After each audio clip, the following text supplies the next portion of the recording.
Hello friends, happy Gratitude Day. I hope you are having a safe and healthy holiday. And I'm in the mood to make apple pie, so I think let's do this thing, right? For those of you who are gluten-free and have food allergies like me, I wanted to make you aware of this, which is amazing. Wholly gluten-free, dedicated bakehouse, gluten-free 9-inch pie shells. Love. Now they do behave differently when you're handling them. So take them out, let them fall all the way, and then add a little bit of gluten-free flour in your hands so that you can shape the crust in the way that you want to. And then you know what? Sprinkle it with a little bit of sugar, and it's wonderful. It's really, really, I mean, you can probably tell the difference, but it's good. It's really, for a fake, it's good. And the list of ingredients is only this long, not like this long, so that's a good thing too. So let's make a pie, shall we?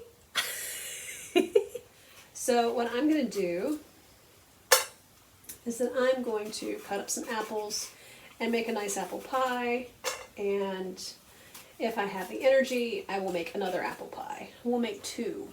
That's the hope anyway. I bought crust. I'm cheating. I'm not making the crust myself. I bought the crust, one for Xavier, and then I found a gluten-free crust at Kroger's that I'm going to try out for my apple pie. So I get in the mood for apple pie about once a year, and so it'll be interesting to see how this gluten-free crust stuff tastes. I'm not big on the fakes. I generally find that I'm more satisfied by just skipping it all together. But, you know, apple pie is a tradition. And of course, apple crisp would be fine. It would be absolutely fine. But we're just going to try the experiment, right? And I have the itch to do something creative. So, of course, apple pie. And I don't know if you have ever seen the decorative apple pie crust and, you know, any kind of pie crust on Pinterest, but that stuff's amazing. And so I might have to try a little bit of that because that looks like fun. And basically, what is pie crust anyway, other than edible Play-Doh? So this is just an excuse to play a little. Now, I don't know if I mentioned this a minute ago, but I'm going to save the peels to make homemade vinegar. So that is one little thing I'm going to do. I'm going to go ahead and cut up the apples and put them in here because in most cases I like to cook the apples just a little bit before they go into the crust. It gives me the opportunity to really get the flavors just the way I want them. So that's a habit I started a long time ago, and I think it was probably my mom's idea. That's a good apple. Ooh, that is a tart one. Whoopie doodles. That will be a perfect apple pie. Granny Smith, it is a very tart apple. We've gotten a little bit spoiled, I guess. I usually reach for the Honeycrisp, which is an insanely sweet apple. So they'll balance each other out. Gotta make sure to get the little plastic off. Sometimes I pull back a bite of apple and realize I got plastic in my mouth. But you know, it just is what it is. This is also a big, beautiful apple. And this one's a Honeycrisp. These are very sweet. I think I just said that. So, oh, and I'm not even doing it in camera. One of these days.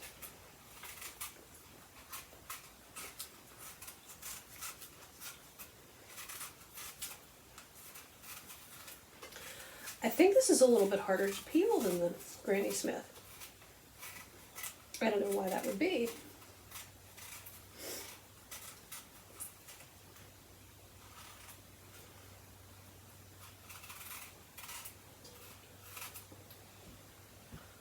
Okay, I don't know where that, oh, here it is. I get peels flying everywhere.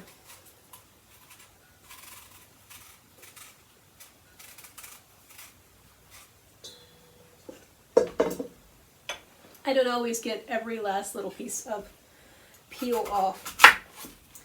It's just, it's good not to get too perfect with stuff like this. I've read that these Honeycrisp apples have kind of taken over the marketplace because everybody loves them. And so some of the heritage kinds that have been around forever are no longer as popular as they once were.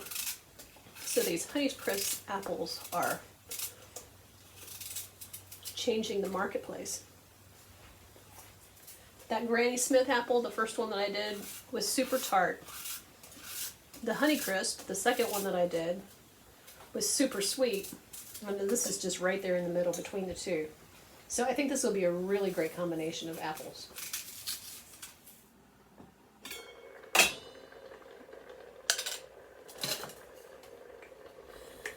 I add in a little bit of honey, not terribly much, maybe about a tablespoon or two, just a chunk, since this seems to have crystallized a little bit. A chunk of honey. And probably about a 1/4 cup of dark brown sugar. And then I add a dollop of molasses. We're not really going for a lot of extra sweetness here. We're going more for depth of flavor. Cinnamon. Let's dump in some cinnamon. Woo! Made a mess. That's probably enough. It smells good. Got a little bit of nutmeg.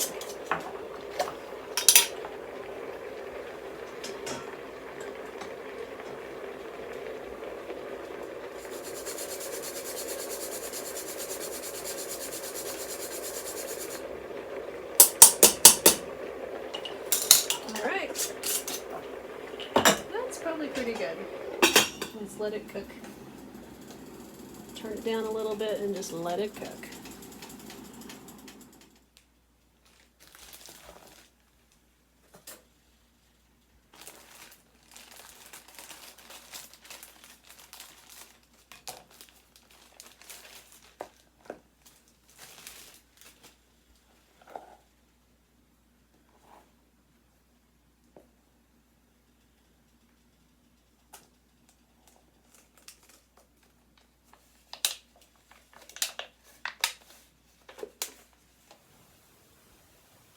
Okay, I'm going to do what I always did, that my mom always did, and go ahead and give that a little edge. Makes it look homemade. Even if it is a purchased crust and a purchased aluminum pie pan, even if it's a purchased crust and a purchased pie pan, it still makes it look more homemade. And it adds just a little bit of height, and sometimes I think you can get more in the pie if you do it this way. So I don't know. That's what we've got. And you know what? We've got a little bit of a hole right there. And we're just going to patch that. What else? It's a very thin crust. Alright, I probably should wait a little bit, but I'm impatient to get this looking beautiful. So I'm going to go ahead and pile in a bunch of apples. And let's just see how this goes.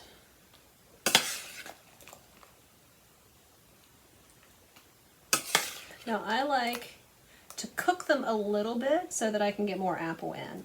I don't like a thin apple pie.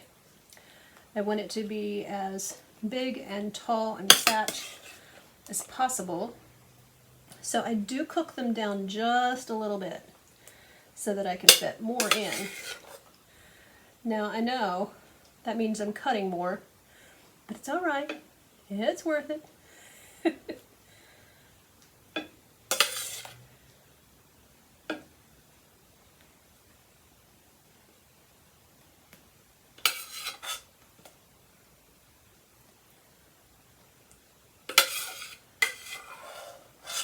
Now, failed to stir these very soon after I put them in, so the ones in the bottom unfortunately did turn to mush.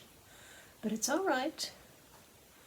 There are no mistakes. It's just deliciousness. That's what we're going for here. Yum, yum, and more yum.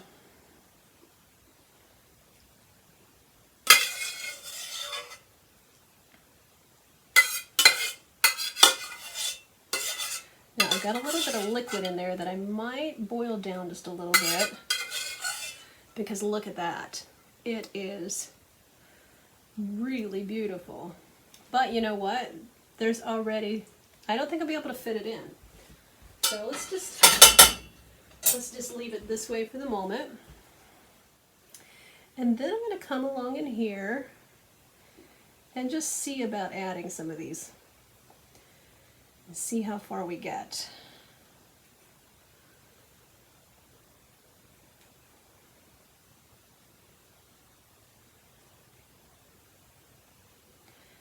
Now, I probably could go ahead and sculpt them just a little bit.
Some sugar on it, just to see if I can get kind of a crusty sugar look. Let's see how this works. It may not, but I think sugared crust can be really pretty, so we'll see.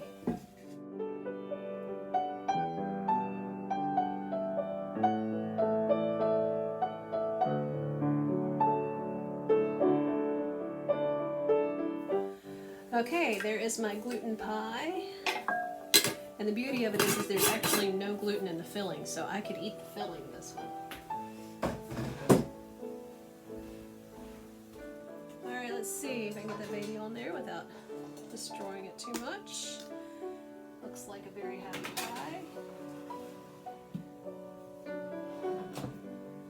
Let's bake. 350 for an hour? What do you think? I've got a pie in the oven.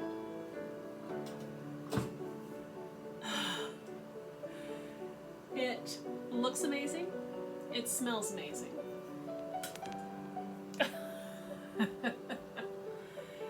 I have another dish. I'm going to make the gluten-free version in the pottery dish.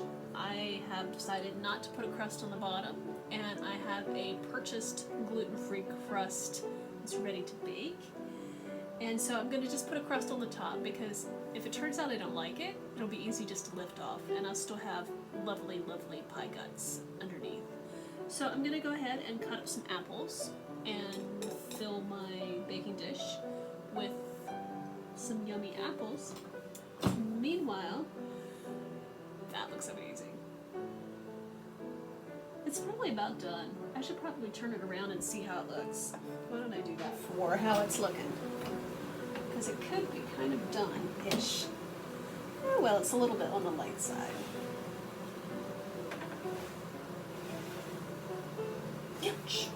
Yep, it's hot.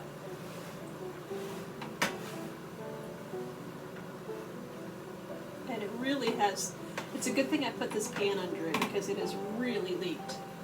Alright, so that's good. We've turned it around. I'm going to give it a little bit more time yet.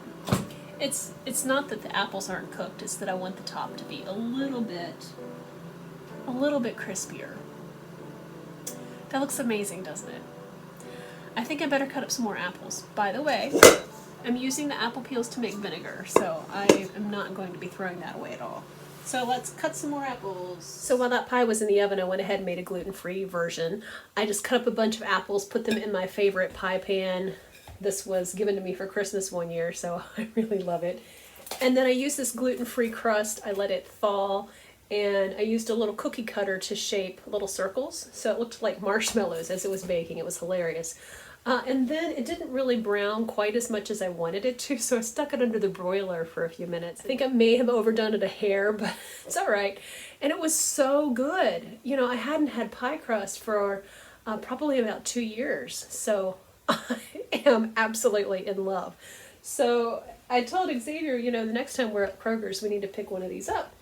And so we went to, the next time we were in the grocery, we looked, and there wasn't any. It was this big empty spot, and it was so disappointing. And then another time he came back, and he came in and he handed me this like it was like a Christmas gift. And I'm like, oh, you must love me. And so I was like, well, I don't really want to make pie right this minute, so I'm going to go and put this in the freezer. And when I opened the freezer door, there was a whole stack of these. So he had stocked up for me. So we are going to have pie this winter. We are all set for quarantine. I think we're going to be okay. Now, you know, we just need a bunch of apples, and that'll be fine, no problem.